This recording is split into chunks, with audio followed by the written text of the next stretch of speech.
Hello everybody and welcome to Romanceful's Tarot. I'm about to begin here with a reading. Now this reading, it is a general reading, so it might not resonate with everybody, so it really is important that you do take whatever does resonate with you and you simply leave the rest of it aside. Now, if ever you do have any questions, if ever you would like to contact me, you'd like your own reading, all of my information, contact readings, everything you need to know is right below into the YouTube description box. But please, if you wish to contact me, my contact is there. Please do not hesitate. It will be my great pleasure to assist you. Also, if you have not yet subscribed to the channel, please do take a brief moment to click the subscribe button to show your support to the channel and to myself, and it is always greatly appreciated, and I do thank you so very much. So with no further ado, let's begin this reading. This is all about Spirit, who has some great warnings for you, so let's go and discover them. We have here Maenad, we also have Rebellion, and we have Hope. So let's begin with Maenad. And Maenad stands for madness, ecstatic ritual, and energy release. So the divine madness that we all have, okay, including you here, is giving expression right now and exhausts itself relatively, well, safely. Now, when you receive this message by Spirit, it is for you to now find a safe space to do what you have considered to be unsafe lately, in a safe and in a protected way. What does this mean? Well, you may be longing to be free. You may be longing to be wild and to let loose, to cast off the chains and to find expression. It could be in dancing, it could be parties, it could be intoxication. This is about when this creature comes to you, who is going to devour you if you do not find your way to safely express these urges. This is the urge to express the divine madness that is going to erode your soul if you repress it any longer. So that is when addiction can find you. So this is when overindulgence can stake its claim on your soul through your physical form. The Maenad is watching over you now, eyes brimming with poison, ready to infect you. So if you do not begin to rediscover the beautiful madness that is in your life, in your own way, if you do not now begin to have some dance, some joy, some loss, some self-consciousness, you battle with each day, well, this just might poison you. It might, it's time for you to find that joy again, to be lived through you.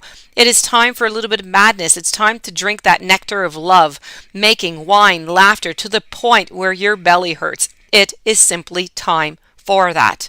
Okay? It is safe for you to give way to feelings of intense bliss and happiness, even excitement, feeling deeply and allowing yourself to be swept into the rapture of beautiful things for you to experience at this time.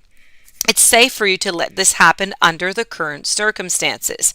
Do not fear the divine madness that is there right now. You must take it. You must enjoy it. Moving on over now to some rebellion.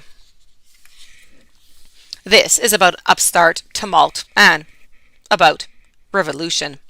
So there is about you an established order. There is about you even a power to say things that must be done, but in a particular way.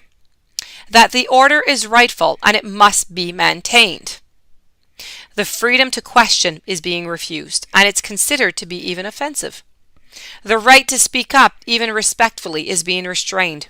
Those who find a new way to approach the old problems are considered dangerous. And for a time now, you have kept silent. But there's a different way. There's many different ways of approaching the same questions.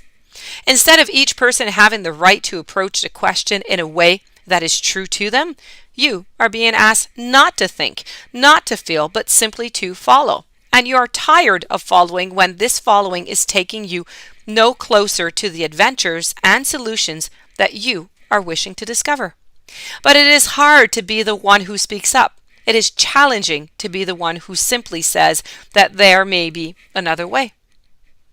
So to do so in your place now is to become a little bit of a rebel. This sounds romantic, but it's not. It is a hard path to walk, and yet it is one that you are being asked to set off on. And in doing so, you just may find others wish to make you a new leader and a new keeper of laws and even of order. But for you, I have to say, This is a personal journey. And you don't wish to necessarily influence any others to do anything but to know that following their own path and finding their own way just may be the best way for them. It is simply a choice. Now, what lies before you is the fork in the road ahead, which you will not be defiant or to create dissonance. You will follow it because it is the path of your heart, and you will be called to rebel. You will be called to difficult, and you will be told that you are willful and even egoistic. But you're not. You need not to do this with fanfare and great noise. You simply need to take the turn that others are not taken, and you begin to walk alone. It could be lonely, but the false camaraderie or conformity is going to leave you free, and it's going to offer you true moments of joy rather than all of those false comforts. So you're being called to follow your own soul's path right now. It is a wonderful thing when you truly become yourself and when you find what it is that you love. This is a perfect time for you to be truthful about who you are, what it is that you wish to create in your life. You can do this, and there will be more support for you than you can dream of. And when you open up and when you share what you felt and you must keep secret, there's going to be more like you than you even know.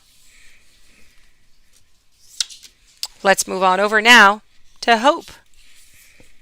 Hope is about anticipation, it's about bright prospects, and it's about wishing. Now, this little creature here has a beautiful heart and soul, but like you, she is facing the darkness within others and within life, and she feels utterly alone. Now, when you receive this message by Spirit, at this time, you're being asked to rise above those who are giving in to hopelessness and negativity. It does not ask you to be falsely hopeful or to put a happy face on or to refuse to face what must be faced. It's asking you to be hopeful.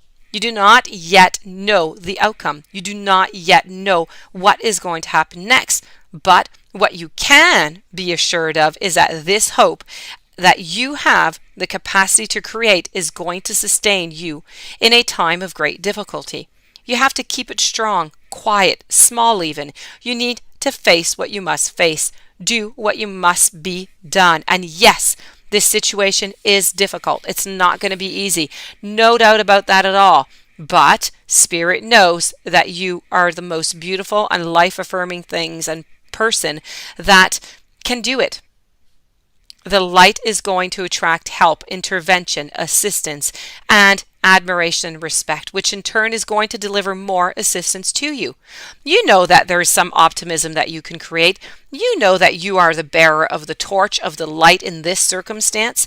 Then you know this hope is going to warm, inspire, and nurture others. So you need to lighten up the world that you are within. You need to strike the light and watch the shadows and dangers recede to the corners. You need to keep that flame of yours burning. Your ability to create is seemingly hopeless, and a difficult situation is going to bring out the best in others, which has a very strong ripple effect for you. And you have manifested change through this hopefulness. This does conclude your reading. I do hope that you enjoyed. I do hope that it brought you some interesting messages. I hope you will listen to the messages, and if you do have any questions, you would like to contact me, you'd like a reading, please do so. My information right below into the YouTube description box. If you have not yet subscribed, please do subscribe, and I will see you tomorrow with new messages. Many blessings to you.